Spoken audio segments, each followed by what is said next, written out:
अनिरुद्धाचार्य जी की कथा खास करके व्यासपीठ से जो कहते हैं वो सुना जाता है, और साथ साथ इनकी प्रश्नोत्तरी तो ऐसी है, वो घर घर में, रील्स में, इंस्टा पर इनकी एक बड़ी पहचान है। तो स्वागत है महाराज जी। धन्यवाद। तो शुरुआत हम उसी विषय से करते हैं जिससे आप भी इन दिनों कम से कम जूझ रहे होंगे। नहीं, हम जूझ नहीं रहे हैं, जूझ नहीं रहे हैं, देख रहे हैं कि समाज में किस तरह के लोग हैं। इससे भी सीख तो मिलती ही है ना। हर चीज़ हमें कुछ सिखाती है। महाभारत हमें कुछ सिखाता है, रामायण हमें कुछ सिखाती है, तो आज की कंट्रोवर्सी भी तो हमें बहुत कुछ सिखाती है। तो लेकिन ये जो कंट्रोवर्सी है, कंट्रोवर्सी में जो आपने कह दिया, बिल्कुल वो रिकॉर्ड पे चला गया, पूरी दुनिया में चला गया। और मैं उसी से शुरू करता हूं कि कुछ लड़कियां मुंह मारती, ये एक लाइन है जिस पर सबसे ज्यादा विवाद हुआ। बिल्कुल। आप अभी भी स्टैंड करते हैं कि ये लाइन जो आपने बोली इसमें कुछ गलत नहीं है? अब कुछ लड़कियां निकल के आ गई सामने कि शादी के पहले टेस्ट ड्राइव कर लो, ये उन्हीं के लिए था। अब आप बताइए कि शादी के पहले टेस्ट ड्राइव सही है? आप बताइए। मेरा मानना है गलत है। हाँ, वही तो हमने भी कहा। इसी को बोलते हैं गांव की देसी भाषा में, जिसे आपकी भाषा में बोलते हैं टेस्ट ड्राइव, हमारी गांव की भाषा में बोलते हैं मुंह मारना।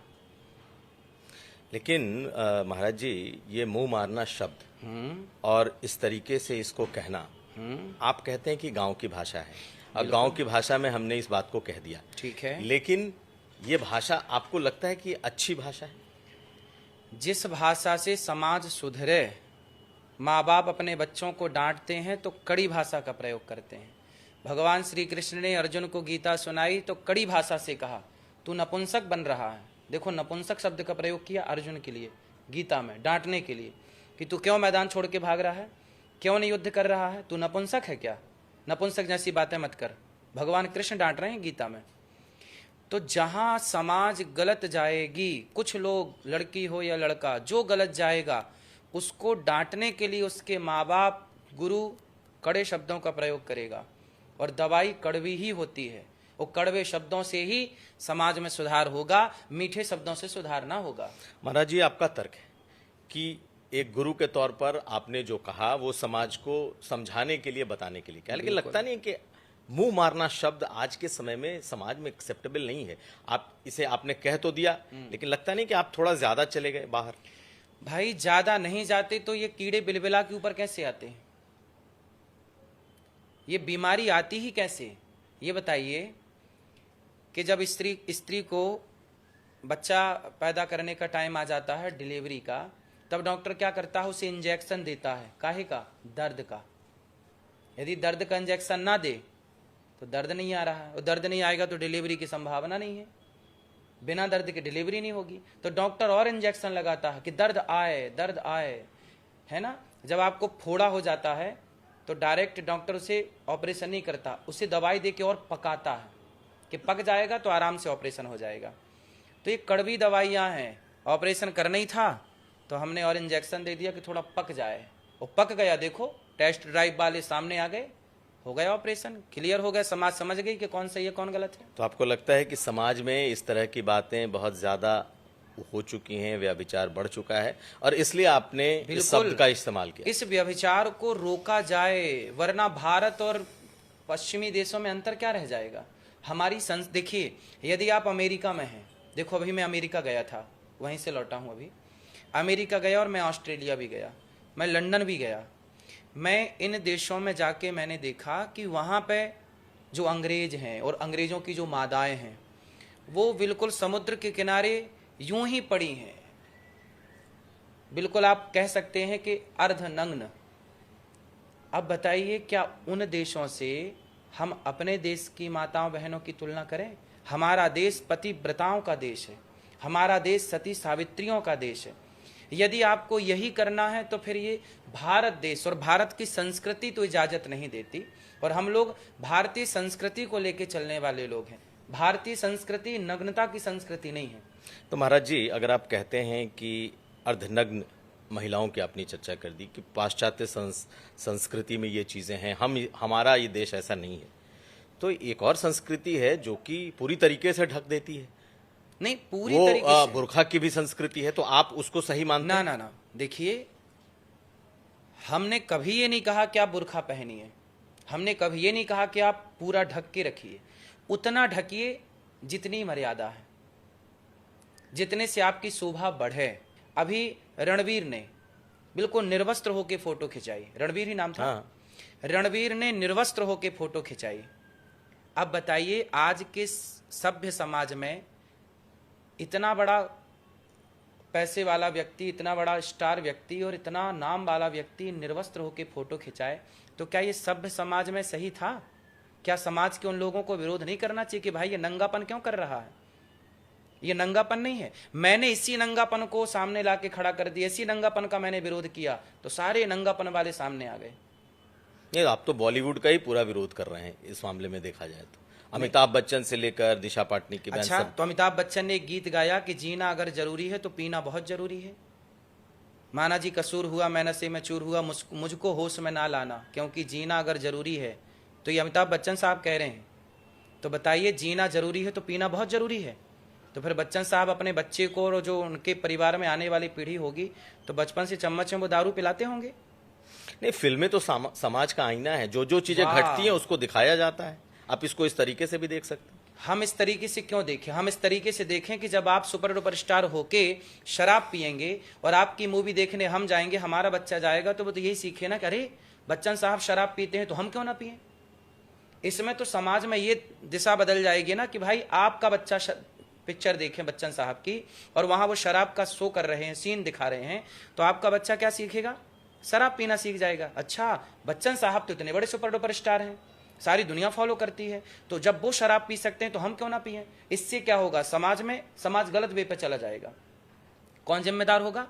तो आपके हिसाब से चले तो पूरी फिल्म इंडस्ट्री बंद हो जाए, फिल्मों में फिर तो कुछ दिखाया ही ना जाए, फिर धार्मिक सीरियल और धार्मिक फिल्में ही बने। रामानंद सागर जी ने रामायण बनाई, महाभारत बनाया, श्री कृष्णा बनाया, तो बताइए कितना अच्छा था वो भी तो बॉलीवुड का एक हिस्सा है।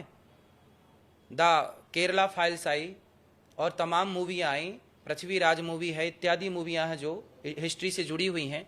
इन मूवियों को देखने दिखाने में भी तो अच्छा लगता है, हम भी देखते हैं इन चीज़ों को। जो बेहतर है वो देखा जाए ना, नग्नता ही क्यों देखा जाए? नग्नता क्यों परोस रही है मीडिया?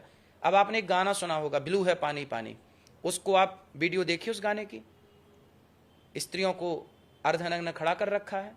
अब आपका बेटा जब देखेगा तो क्या प्रभाव पड़ेगा उस पर? आपकी बेटी देखेगी तो उस गाने को देख के क्या सीखेगी? तो आप क्या चाहते हैं, ये सब पूरी तरीके से बैन हो जाए? बिल्कुल बंद, फिल्में ऐसी बैन हो जाए? बिल्कुल ऐसी फिल्मों को बैन करना चाहिए जो अश्लीलता परोस रही हैं। आप उसी अमेरिका, उसी लंदन, उसी ऑस्ट्रेलिया की बात कर रहे हैं कि देखो कितना अच्छा सिस्टम है। आप उसी विदेश को इसलिए बुरा कह रहे हैं कि वहां अर्धनग्न लड़कियां हैं। ठीक है, तो पिक एंड चूज जैसी चीजें क्यों हैं, जब समाज और जब संविधान इस चीज की इजाजत दे रहा है कि आप लिव इन में भी रह सकते हो। आप जो जैसा मैंने कहा कि गे और लेस्बियन को भी कहीं ना कहीं लेजिटिमाइज किया गया है, तो आप इसके विरोध में ऐसा नहीं लगता है कि आप समाज को बिल्कुल दूसरी तरीके से देखते हैं, उसी तरीके से चाहते हैं कि पूरा ही समाज बदल जाए? ठीक है, ये उनका कोई अधिकार है कि नहीं? मुझे एक बात बताइए कि भारत की मैं बात करूं, भारत में लिव इन में रहने की जरूरत क्यों पड़ी?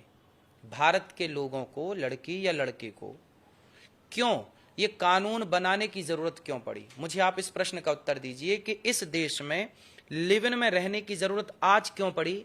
आज के 100 साल पहले लिव इन में रहने की जरूरत क्यों नहीं पड़ी थी? आप 18 और 21 साल के लोगों को लिव इन में रहने में आपको कोई दिक्कत नहीं? पहले मेरी पूरी बात सुनिए। आप कह रहे हैं कि 18 साल, आपने पहले 15 साल भी बोला, कोई 15 में भी रहता होगा तो ना आप देखने जा रहे हैं ना हम देखने जा रहे हैं, ना कोर्ट जा रहा है देखने। कोई रह भी रहा होगा 15 साल में, लड़की या लड़का, तो आप और हम कहाँ देख रहे हैं? इसलिए हमारे बुजुर्गों ने क्या किया, हमारे बुजुर्ग पहले बहुत साइंटिफिक थे और रिश्तों के मामले में बहुत अनुभवी थे। उन्होंने क्या किया कि उन्होंने विवाह ही जल्दी कर दिया। पहले जब विवाह ही जल्दी कर दिया तो जिनके साथ आज आप लिव इन में रह रहे हैं, तो जिसे आप लिव इन कह रहे हैं, पहले जल्दी ब्याह कर दिया तो वो पति पत्नी के रूप में रह रहे हैं। अब पति पत्नी के रूप में जब रह रहे हैं तो उन्हें जरूरत ही नहीं पड़ी फिर किसी पराई स्त्री की या पराई पुरुष की। आपको लगता है शादी की जो उम्र है वो घटा देनी चाहिए, 16 साल कर देनी चाहिए? नहीं, मैं ये नहीं कहता। मैं 22 साल का था, लगभग 23 का, तब मेरा 22-23 के बीच में मेरा विवाह हो गया। जब मेरी पत्नी 18 वर्ष की थी तब मेरी पत्नी मेरी अर्धांगिनी हो गई। तो हम लोगों ने टाइम पर विवाह किया, तो हम लोगों को लिव इन की जरूरत नहीं पड़ी। बड़ा फेमस है आपकी प्रश्नोत्तरी, मतलब ऐसी ऐसी बातें आप उसमें बोलते हैं कि लोग सुनते भी हैं, समझते भी हैं, हंसते भी हैं और उसकी पॉपुलैरिटी भी बहुत होती है। तो आखिर आपकी इस प्रश्नोत्तरी की मतलब अपने आप में इसकी बड़ी खासियत है। कोई एक संत है जो गृहस्थ लोगों के पूरे सवाल लेता है और उसको अपने हिसाब से आंसर करता है। तो बहुत सारे लोग मैंने देखा कि आपने ऐसे ऐसे उसमें लोगों को बताया कि उल्टा टांग दो, नीचे धुआं लगा दो, मिर्ची का धुआं दो, मिर्ची का धुआं दो। तो ये किस तरीके का जवाब हुआ? ठीक है, देखो फनी भी तो होना चाहिए, कुछ हंसना हंसाना भी जरूरी है। आपका मूड खराब है तो पहले आपके मूड को ठीक किया जाए। प्रश्नोत्तरी में लोग आते हैं बेचारे, पहले रोते रहते हैं, तो पहले मैं सोचता हूँ पहले इन्हें हंसा दूं, फिर इनके प्रश्न का उत्तर दूं। अब चलते हैं उस सवाल की ओर जो थोड़ा पॉलिटिकल है। ठीक महाराज है। जी, आपका एक वीडियो बहुत वायरल हुआ, अखिलेश यादव से आपके एनकाउंटर की, एक चलते फिरते एक मुलाकात की, उसके बारे में बताएंगे क्या था? वो तो एक रास्ते में हम कथा करने जा रहे थे, तो हम जा रहे थे पैदल, मतलब गाड़ी चलते चलते थोड़ा लगा चलो टहल लेते हैं, तो गाड़ियों से उतर के हम सड़क में टहल रहे थे यमुना एक्सप्रेसवे में। तभी अखिलेश जी का काफिला गुजरा, तो उन्होंने देखा तो वो रुक गए। अखिलेश जी खुद रुक गए? हाँ, तो रुके और फिर मेरे पास आए, बोले आप कहाँ जा रहे हैं? मैंने कहा कथा करने जा रहे हैं। तो बात हुई, फिर उन्होंने कहा कि आप बताइए कि आप वर्ण व्यवस्था को मानते हैं? उन्होंने पूछा मेरे से। हमने कहा क्यों? गीता में लिखा है चातुर्वर्ण्य मया सृष्टम, तो मानना पड़ेगा क्योंकि ये गीता में भगवान कृष्ण की वाणी है। तो भगवान कह रहे हैं कि मैंने बनाया है चातुर्वर्ण। ब्राह्मण क्षत्रिय वैश्य शूद्र किसने बनाया? भगवान ने बनाया। तो उन्होंने कहा मैं नहीं मानता। तो मैंने कहा कि भाई फिर भगवान कृष्ण कह रहे हैं, मतलब आप फिर कृष्ण को ही नहीं मानते। तब उन्होंने बोला अच्छा बताइए कि कृष्ण का नाम क्या है। मतलब उन्होंने स्वीकार नहीं की, जबकि वर्ण व्यवस्था मैंने नहीं बनाई घर में बैठ के कि मैंने रच दी हो, ये तो भगवान ने ऑलरेडी बनाई है, व्यवस्था है, छुआछूत के लिए नहीं बनाई थी। ये तो कुछ नेताओं ने व्यवस्था को छुआछूत का रंग दे करके और राजनीति घोल दी, जबकि हमारी जो व्यवस्थाएं थी ब्राह्मण क्षत्रिय वैश्य शूद्र, यहाँ छुआछूत नहीं था। आपने देखा होगा जब बच्चे का जन्म होता है तो गांव में आज के 100 साल पहले ताई आया करती थी और वही नरा काटा करती थी और वह बच्चे के स्नान वगैरह कराती थी, साफ शुद्धि करती थी। और कहते हैं कि जब तक वो ताई, और आज की भाषा में यदि कहें तो वो शूद्र समाज से हुआ करती थी, जिसे आज दलित कह सकते हैं आज की भाषा में, जब तक वो बच्चे को स्नान नहीं कराती थी तब तक बच्चा शुद्ध नहीं होता था। अब आप बताइए कि जिसके स्नान कराने से मैं शुद्ध हुआ, मुझे भी ताई ने ही स्नान कराया है, जिसे आप शूद्र कहते हैं, जब उसके स्नान कराने से मैं शुद्ध हुआ तो भला वो ताई, वो शूद्र समाज अशुद्ध कैसे हो गई? वो अछूत कैसे हो गए? कोई भी अछूत नहीं है इस देश में। हमारे वेद ने, हमारे पुराण ने, हमारी संस्कृति ने कभी ये भेद किया ही नहीं कि तुम अछूत हो। भगवान राम ने तो शबरी को गले लगाया, निषाद को गले लगाया, ये सब भी तो शूद्र समाज से थे। हम किसी भी नेता को नेता के हिसाब से क्यों देखें? हम आम पब्लिक है ना, तो आम पब्लिक के हिसाब से हम देखते हैं और हमें लगता है कि वो एक लोगों के पक्षधर हैं। ये तो आपने हिंदू मुसलमान एक तरीके से अपने क्योंकि जवाब में कर दिया ना। क्योंकि हमने इतिहास पढ़ा ना कि हिंदुओं पे गोली चलवाई थी राम मंदिर के दौरान उस टाइम पे, तो हमें लगा कि शायद भाई ये उसी से है कि भाई आपका रास्ता अलग है, क्योंकि आप तो हम पे गोली चलवाने वाले लोग हैं, तो आपका और हमारा, हमें वही लगा कि भाई रास्ते अलग अलग तो है ही, क्योंकि आप तो गोली चलवाते हैं और उन्हें गले से लगाते हैं। इस देश में अगर कानून माना जाएगा तो संविधान ही माना जाएगा। संविधान और गीता में से अगर किसी को चुनना होगा, आप क्या चुनेंगे? गीता ही चुनेंगे, संविधान नहीं चुनेंगे। संविधान का क्या करेंगे? संविधान हम लोग आप लोग संविधान चुन के भी संविधान का पालन नहीं करते। हम लोग बताइए गीता चुन के संविधान का पालन करते हैं। हम लोग कहाँ किसी बहन बेटी को गलत तरीके से देखते हैं? कहाँ हम किसी की चोरी करते हैं? कहाँ भ्रष्टाचार करते हैं? और जो संविधान को मानने वाले नेता हैं, उठाइए इनकी हिस्ट्री, भ्रष्टाचार तमाम भरा पड़ा है नेताओं के पास। आप हैं, प्रेमानंद जी महाराज हैं, दोनों के ऐसे बयान आए जिसके बाद से जिसे कहते हैं ट्रोलिंग होना, जिसे कहते हैं आलोचना होना, इन दिनों खूब हुई। और आपने भी सुना होगा, अपने बारे में भी आपने सुना होगा, प्रेमानंद जी के भी बारे में ठीक है। आपका रिएक्शन क्या है? पूज्य प्रेम, देखिए, आपने सबसे पहले मेरे से कहा कि महाराज जी आपके शब्द बड़े कठोर थे। चलो, पूज्य प्रेमानंद जी के शब्द कठोर तो नहीं थे, उनके शब्द तो लड़का लड़की दोनों के लिए थे, फिर उनका विरोध क्यों हुआ? इसका मतलब आप समझिए कि विरोध संतों का था ही नहीं, विरोध संतों की भाषा का नहीं था, विरोध संतों का ही था। ये एजेंडा था जो कि लोग समझ गए। वो जो बिरादरी थी, यादव बिरादरी के संत थे, अब लोगों ने कहा कि भाई गलत आधार कार्ड है या जो भी हो, उनके सिर को मूंड दिया गया, उनके साथ बहुत गलत तरीके से व्यवहार हुआ, यहाँ तक कि मूत्र छिड़काव तक की बातें मैंने सुनी या लोगों ने कहा था। ये सब गलत था। देखो, सिर मुंडन करना भी गलत था, चोटी काटना तो बहुत गलत था। सनातन का कोई भी व्यक्ति है, वो भगवान का गुणगान कोई भी करे, भगवान का नाम कोई भी जप सकता है, भगवान का यश कोई भी गा सकता है, लेकिन जो व्यासपीठ है, वो व्यासपीठ पर बैठने की मर्यादा स्वयं भागवत जी बताती हैं कि विरक्तो वैष्णवो विप्रो वेद शास्त्र विशुद्धिकृत दृष्टांत कुशलो धीरो वक्ता कार्योति निष्प्रहा। इसलिए जिसकी जो मर्यादा है वो अपनी अपनी मर्यादा में सब लोग रहें, और किसी तरह से किसी का अपमान ना हो, ना चोटी काटने का अपमान हो, ना सिर मुड़ाने का अपमान हो। यदि आपको हमारी बात पसंद नहीं आती तो आप हाथ जोड़ के बोल दीजिए कि भाई साहब हमें आपकी बात अच्छी नहीं लगी, आप जाइए।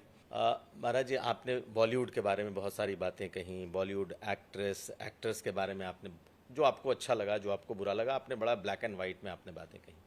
लेकिन आप उसी बिग बॉस के पास भी चले गए जहां पर जो बातें आप कहते हैं, अर्धनग्न लड़कियां, ये तमाम चीजें वहां खुलेआम दिखाई भी जाती हैं, लेकिन आप क्यों गए? हम नहीं गए होते तो हम ये बोल ना पाते। हनुमान जी लंका गए थे तो रावण से हाथ मिलाने नहीं, रावण को समझाने गए थे। चलिए, बहुत शुक्रिया महाराज आपसे, अनिरुद्धाचार्य जी, इस खास पॉडकास्ट में जुड़ने के लिए। तो हमारे साथ थे अनिरुद्धाचार्य जी, जो इन दिनों खूब सुर्खियों में हैं और जो बातें हैं ये ठोक कर कहते हैं, और अगर किसी ने आलोचना भी की है तो उसे ये हेड ऑन लेते हैं, फेस टू फेस। ये इनकी एक बड़ी पहचान है। बहुत शुक्रिया महाराज। धन्यवाद आपका, आप आए इसके लिए। सुखी रहिए। आप सभी दर्शकों को भी बहुत बहुत शुभकामनाएं। भगवान आपको सुखी और स्वस्थ रखें। जय गौरी गोपाल।